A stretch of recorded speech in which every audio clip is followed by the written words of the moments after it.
Stained glass is one of the most dynamic forms of artistic expression because not only is the glass a medium, but so is light, which you can't even control. So today I'm going to go over my steps for how I choose the perfect glass for the piece that I'm making. Come along with me.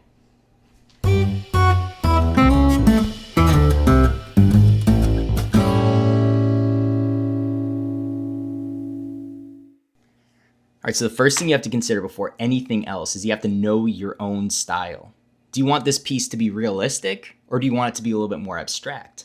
Maybe you want this piece to cast a beautiful shadow against the wall, or maybe you want the focus of the piece to be solely on the piece itself. I think the best way to do this is to color your template. If you have the template in Procreate, you can just color it right in there. Or maybe you have like a physical copy of your template. You can just color it with colored pencils. But once you know what your style is, that makes the decision-making process for the rest of these steps so much easier. All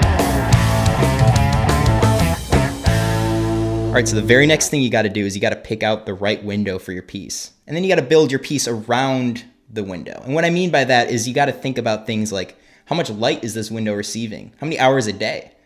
And what kind of light is it? You know, sometimes a really harsh light is coming through and sometimes it's more diffused. You got to ask yourself these things. For instance, these windows right here receive very direct sunlight for just a couple hours a day. So I know if I'm making a piece for these windows, I want the piece to look good with front lighting, but I also want to consider what it looks like with the really harsh lighting coming through. Like for instance, this space shuttle casts a beautiful shadow, or this heart also casts a beautiful shadow. But then I also know the window at the front of our house doesn't receive nearly as much light. There's a bunch of buildings and trees blocking the way. So in this case, I might want to build a piece that's more opaque so that it looks better throughout the day. All right, so now that you've got your style and your window picked out, you're going to have to pick out the colors next of the glass. There's a lot to consider here. First, I like to make sure that all the colors that I picked out work well together. So when I'm at the glass store, I'll take all the pieces that I've picked out and I'll line them all up on the window just to make sure that they all work together. Because sometimes you'll be picking out these beautiful pieces of glass and then you'll line them up together and just realize this is not going to work out. Another thing you want to consider is you want to consider that bright colors pop.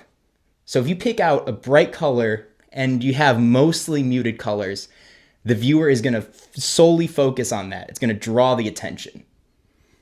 For example, I didn't make this piece, we thrifted it, but I just love how the red of the eyes of this dog just pop and just draw your eyes right to them. And this is where it really helps to pre-color your templates, because you already know what colors you want. You just have to pick out the right ones when you actually are going to the glass store to buy your glass.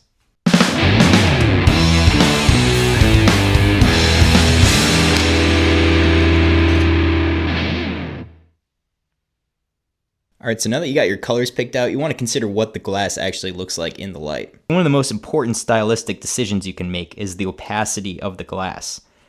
You can see that this piece right here is very opaque, or you can't see through it at all.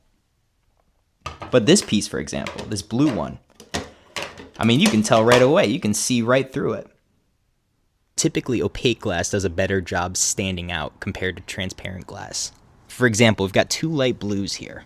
This one is opaque, and this one is transparent. And as you can see, the one on the right does a much better job standing out.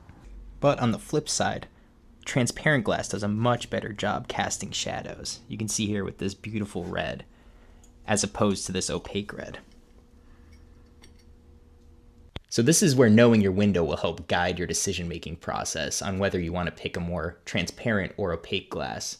Something to consider is that opaque glass looks more true to color in low light scenarios. So if your window doesn't get that much lighting, or say if you want it to look better at night, you might want to stick with an opaque glass. But maybe you want your piece to look different at different times of the day, or maybe you want it to cast a very beautiful shadow. So in that case, you might want to stick with an all transparent kind of scheme. I'd suggest that if you're unsure with what you're going for, that you start with an opaque subject and a transparent background. That way it'll help draw the viewer's eyes towards the subject while keeping the background kind of more muted. And to show what I mean by that, we can go back to this dog piece here. You can see that the subject is opaque, so it sticks out more than the background, which is transparent. Another really important consideration is what your piece looks like with front lighting versus backlighting. So as you can see, this little piece of scrap glass here, it looks very red with front lighting. But then I lift it up to the light, and it almost picks up a kind of orangish color. And this is where your stylistic vision comes into play. Maybe you like how the glass looks different in different lighting. Maybe you want the piece to look different depending on the time of day. And this kind of rolls right into the next step, which is picking out the right texture. As you can see here, a bunch of different glasses have different kinds of texture. This one, for instance, the texture is in the different colors. There's different streaks of glass in here. Whereas this one, it's a physical texture. There's bumps on it. Maybe you want to make something with waves in it. You can use this rolled blue glass, for example. Or maybe you want to emulate something like hair. You can see here that I'm using the grain of the glass to kind of simulate the style of the hair. Something to consider when using textured glass is that you want to use the texture to your advantage. You want to make it look very intentional. So something I like doing is putting arrows on my stickers for my template. That way I can just line up the arrow with the direction of the grain that I want the final cut to be in. Another thing to consider is that textured glass sticks out way more than non-textured glass. And maybe you want to use that to your advantage. If there's a part of your piece that you want the viewer to be drawn towards, maybe you can make it textured. Now the last thing you'll want to consider, and I put this at last on purpose, is the price of the glass. Because let's be honest, the glass is by far the most expensive part about making stained glass art. Sheets of stained glass can range from anywhere between about $10 per square foot all the way up to over $30 per square foot. So price is a very important consideration. If you're torn between two pieces of glass and they look pretty much the same, my advice to you would be go with the cheaper glass. That way you can just make more stained glass for the same amount of money. And this is in line with my bonus tip, which is pay attention to the availability of the glass. You want to make sure that if you mess up a cut and have to buy a new sheet of glass, you can actually get that glass. You don't want to be buying the very last sheet of a specific kind of glass.